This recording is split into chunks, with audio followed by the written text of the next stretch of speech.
मेरे प्यारे जिगरी दोस्तों, नमस्कार। कैसे हैं आप सब? आशा करते हैं आप सब बहुत अच्छे होंगे। एक बार फिर से आप सबों को हमारे YouTube चैनल पर बहुत बहुत स्वागत है।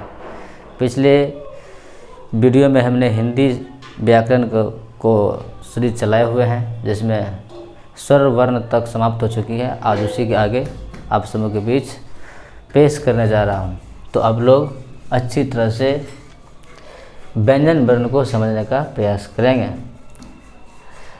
तो देखते हैं व्यंजन वर्ण क्या होती है। व्यंजन वर्ण जिनका उच्चारण स्वरों की सहायता से हो। स्वरों की सहायता मतलब क्या? स्वर वर्ण की सहायता से हो, उसे क्या कहेंगे? व्यंजन वर्ण कहेंगे। देखिए, प्रत्येक व्यंजन वर्ण में जो है स्वर अ की ध्वनि छिपी हुई रहती है। ठीक है, जैसे आप कुछ भी बोल सकते हैं, क ख ग घ, कुछ भी, इस सब में क्या है? स्वर वर्ण की ध्वनि अ छिपी हुई रहती है। हिंदी में देखिए, व्यंजन वर्णों की संख्या जो होता है वो 33 होती है, यानी 33 होती है। ठीक है, अब देखिए व्यंजन वर्ण के कितने श्रेणियाँ हैं। उसमें सबसे पहला है स्पर्श, अंतस्थ, ऊष्म, संयुक्त। ये सब क्या है? स्पर्श, अंतस्थ, ऊष्म, संयुक्त, ये सब जो है व्यंजन वर्ण का भाग है। ठीक है, तो आप सबसे पहले जानेंगे स्पर्श व्यंजन वर्ण क्या होती है। देखिए, स्पर्श व्यंजन मतलब क्या? शरीर के जितने भी उच्चारण अंग हैं, उस उच्चारण अंग के स्पर्श जो उत्पन्न होती है उसे स्पर्श व्यंजन कहेंगे। जैसे देखिए, कंठ है, तालु है, मूर्धा है, दंत है, ओष्ठ है, ये सब जो है आपका स्पर्श व्यंजन के अंग हैं। यानी ये सब स्पर्श करेंगे इस अंग से, तभी क्या होगा? व्यंजन वर्ण का आवाज़ आएगी। जैसे हो गया क वर्ग। क पूरा वर्ग मतलब क्या? क का पूरा परिवार जाएगा। क ख ग घ अंगो, ये सब कंठ से आती है। इसके बाद है च वर्ग, यानी च छ ज झ य, ये पूरा क्या आएगा? तालु से आएगा उच्चारण। ठीक है, उसके बाद ट वर्ग, यानी ट ठ ड ढ न, यानी ट का पूरा परिवार आएगा मूर्धा से। त वर्ग अर्थात त का पूरा त थ द ध न, ये मूर्धा, ये दंत से आएगी। ठीक है, उसके बाद प वर्ग, यानी पूरा होस्ट से आएगा। होस्ट से प फ ब भ म, ये सब जो है होस्ट से उच्चारण आती है।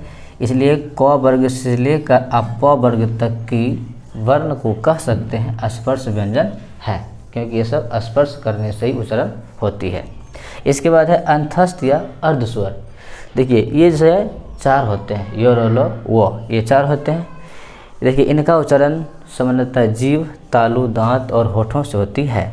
देखिए, ये सब जीभ, तालु, दांत और होठों के परस्पर सटने से उच्चारण होती है, इसीलिए इसे क्या कहेंगे? अर्धस्वर या अंतस्थ स्वर कहते हैं। देखिए, ये कभी पूर्ण स्पर्श नहीं होता। पूर्ण भी अगर आप उच्चारण कीजिएगा तो पूर्ण भी स्पर्श नहीं होता है, इसीलिए इसे क्या कहेंगे? अंतस्थ या अर्धस्वर व्यंजन कहेंगे। ठीक है, यानी इसके उच्चारण में है पूरा ना तो जीभ सटेगा ना तालु। ठीक है, पूरा नहीं सटने का इसे क्या कहते हैं? अर्ध स्वर या अंतस्थ व्यंजन कहते हैं। देखिए, यहाँ पर लिखे हुए भी है कि ये जो है ना परस्पर, यहाँ पर देखिए लिखे हैं पूर्ण स्पर्श नहीं होता है, यानी कि पूर्ण स्पर्श नहीं होता है, इसलिए इसे अंतस्थ स्वर या अर्ध स्वर कहते हैं। इसके बाद है ऊष्म व्यंजन, यानी ऐसा व्यंजन जिसके उच्चारण से कुछ न कुछ ऊष्मा निकलती हो, उसे ऊष्म व्यंजन कहेंगे। जैसे स ह, यानी आप तालु में स्वमूर्धन स्व को सामान्यतः उच्चारण की दृष्टि से देखा जाए तो आवाज़ में एक जैसा ही आता है, इसलिए आप स कह सकते हैं। ठीक है, इसके बाद है संयुक्त। संयुक्त में आपका आता है, संयुक्त वर्ण किसे कहेंगे? संयुक्त वर्ण वह है जो एक या एक से अधिक, ठीक है, एक या एक से अधिक वर्णों के मिलने से जो बनता हो उसे संयुक्त व्यंजन वर्ण कहेंगे। इसमें आपका हो गया अक्षों, तरों, ज्ञों, स्वरों। ठीक है, अब एक बार क्या करेंगे? पूरा वर्ण वाला को शॉर्ट में देख लेंगे कि कौन व्यंजन कितने हैं तो इसकी संख्या में। ठीक है, तो देखिए, वर्णमाला को सामान्यतः 2 भागों में बांटा जाता है, एक है आपका स्वर और एक है व्यंजन। ठीक है, अब देखिए, स्वर का भी 2 भाग होते हैं, ह्रस्व और दीर्घ स्वर। ह्रस्व में आते हैं आपका 4 वर्ण, वो आते हैं ह्रस्व ओ, ह्रस्व ई, ह्रस्व ऊ, ह्रस्व री, यानी इसकी संख्या कितनी होती है? 4 होती है। इसके बाद है आपका दीर्घ स्वर। दीर्घ स्वर में देखिए मतलब कौन कौन सा वर्ण आते हैं, देखिए आ, ई, उ, ए, ऐ, ओ, औ, यानी इसकी संख्या कितने होते हैं? 7 होते हैं। इस प्रकार से आप कह सकते हैं ह्रस्व और दीर्घ स्वर दोनों मिलाकर स्वर वर्ण की संख्या जो होते हैं वो कितने होते हैं? 11 होते हैं। कितने होते हैं? 11। अब देखिए व्यंजन वर्ण का भी कई भाग हैं। उसमें से आपका पहला स्पर्श व्यंजन, अंतस्थ व्यंजन, ऊष्म व्यंजन, आगत व्यंजन, संयुक्त व्यंजन। ठीक है, आगत व्यंजन को आप नुक्ता भी कह सकते हैं, क्योंकि सामान्यतः किसी भी मतलब वर्ण के नीचे अगर बिंदु लगा रहे तो इसे नुक्ता भी कहते हैं। आगे बताएंगे इसके बारे में। पहले समझते हैं स्पर्श व्यंजन कितने होते हैं। देखिए स्पर्श व्यंजन जो होते हैं यानी क वर्ग से लेकर ट वर्ग पूरा, तथा इसमें ये बड़ी रो आते हैं, बड़ी रो, और ये अरहों आते हैं, अरहों, यानी किसी भी मतलब आप लिखते हैं टो ठो डो ढो ढो ढो के नीचे आप देते हैं, इसको अरहों बोलते हैं। यानी कि क वर्ग से लेकर प वर्ग की संख्या हो गया 25, और दो नया जो वर्ण आया है आपका बड़ी र और अरहों, इसको मिलाकर हो गया कितना? 27 हो गया। यानी स्पर्श व्यंजन की संख्या कितना हो गया? 27। इसके बाद देखिए अंतस्थ व्यंजन। अंतस्थ व्यंजन की संख्या कितना हो गया? 4 होते हैं, यो रो लो वो। इसके बाद है ऊष्म व्यंजन। ऊष्म व्यंजन की संख्या होते हैं 4। इसमें श यानी तारण स, मूर्धन स, दंत स और हो आते हैं।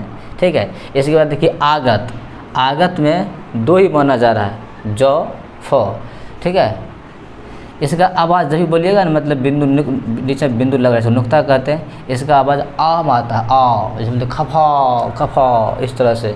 ठीक है, फ बोलेंगे क्या होगा? खफा।